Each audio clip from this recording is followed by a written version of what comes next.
اتنا کام کروا رہا ہے، بٹ اس کے ساتھ ساتھ Asian development bank, world bank, یہ ان اداروں نے آپ کو پیسے دینے بند کیے ہوئے ہیں۔ پہلے جیسے ہم بات کر رہے تھے دوست ممالک، ابھی تک اس طرح سے کلیئرلی سامنے نہیں آیا، حالانکہ فائنانس منسٹر اور پرائم منسٹر اناؤنسمنٹس تو کرتے ہیں، لیکن دوسرے طرف سے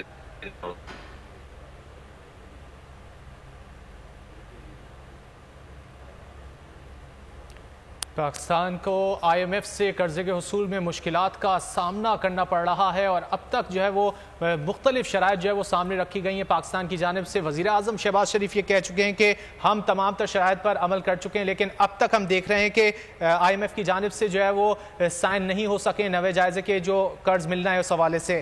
سلمان صاحب، معیشت کو جو اس وقت درکار چیلنجز ہیں ان سے چھٹکارا کیسے حاصل کیا جا سکتا ہے؟ آپ کیا سمجھتے ہیں؟ یقینی طور پر پولیٹیکل انسٹیبلٹی جو ہے اس وقت ملک میں وہ ایک بڑی وجہ ہے، لیکن جو دیگر عوامل ہیں وہ کون سے ہیں؟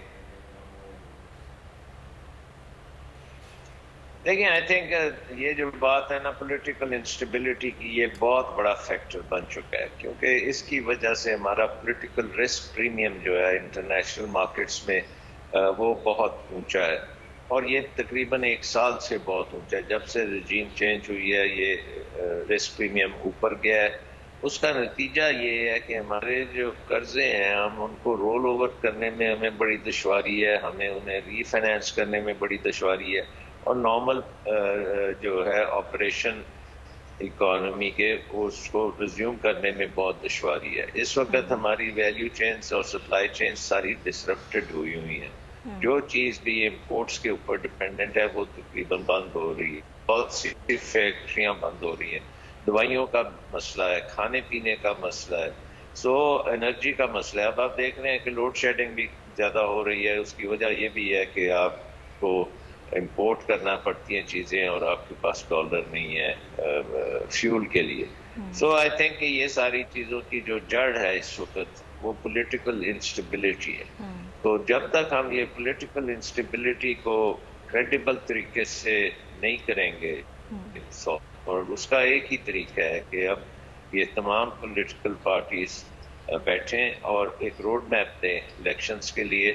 الیکشنز جو ہے وہ صاف شفاف ہونے چاہیے، کیئر ٹیکرز جو آئے ہیں۔ اچھا سلمان شاہ صاحب، نئی حکومت آ جاتی ہے، جس جماعت کی بھی حکومت بنتی ہے وہ تو دیکھا جائے گا، آنے والا وقت بتائے گا کون سے ایسے میجرز ہوں گے جو کہ نئی حکومت نے آتے کے ساتھ جو ہے وہ لینے ہوں گے تاکہ بہتری آ سکے معیشت میں؟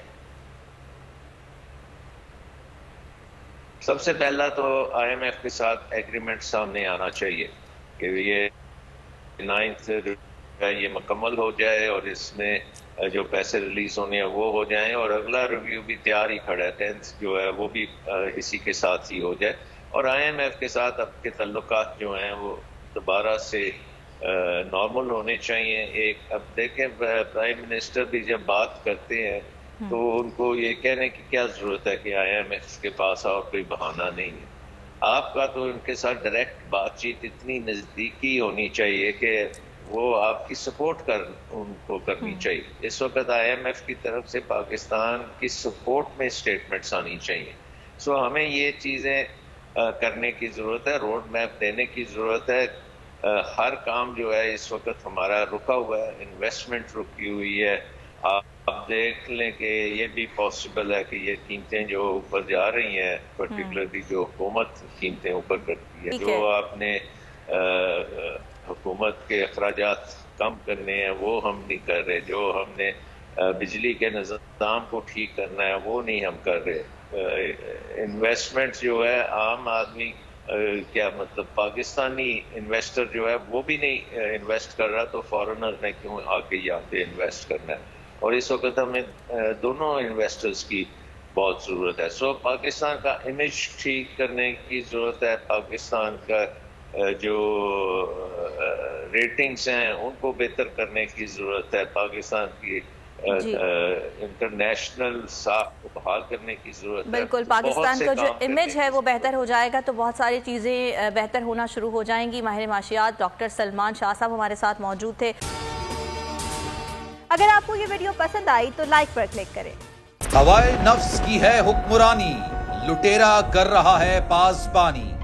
بول نیوز کے مارکیٹنگ ہیڈ آکاش رام تاحال لاپتہ، تفتیشی ادارے جواب دینے سے قاصر، اہل خانہ پریشان، بیٹے کی جدائی میں ماں غم سے نڈھال۔ جو بچو ہندو پر آئے تھے جو کو پاکستانی مجھے مہربانی کرے پنجو آکاش واپس کیو۔ حکومت سے بے قصور اور محب وطن بیٹے کی بازیابی کے لیے فریاد۔ آکاش رام کے اغوا کے خلاف اہل خانہ کی جانب سے سپریم کورٹ میں درخواست دائر۔ سپریم کورٹ کے چیف جسٹس عمر عطا بندیا سے آکاش رام کے اہل خانہ کی جلد سماعت کی استدعا۔ سمیع ابراہیم اور صدیق جان کا سپریم کورٹ کے باہر احتجاجی کیمپ کا اعلان کہ سوموار کے دن سے ہم سپریم کورٹ آف پاکستان کے سامنے کیمپ لگائیں اور ہم سب سپریم کورٹ آف پاکستان کے سامنے بیٹھ جائیں اور اس وقت تک نہیں اٹھیں گے جب تک آکاش واپس نہیں آئے۔ مشکل کی اس گھڑی میں عالمی میڈیا نے بھی اٹھائی آواز۔ CNN، آج تک، انڈیا ٹوڈے، ٹائمز ناؤ سمیت عالمی میڈیا نے آکاش رام کے اغوا کے خلاف دیا بول کا ساتھ۔ اف کیا ظلم ہے، بول انصاف کا منتظر۔ سبسکرائب کریں اور بیل دبائیں تاکہ کوئی خبر رہ نہ جائے۔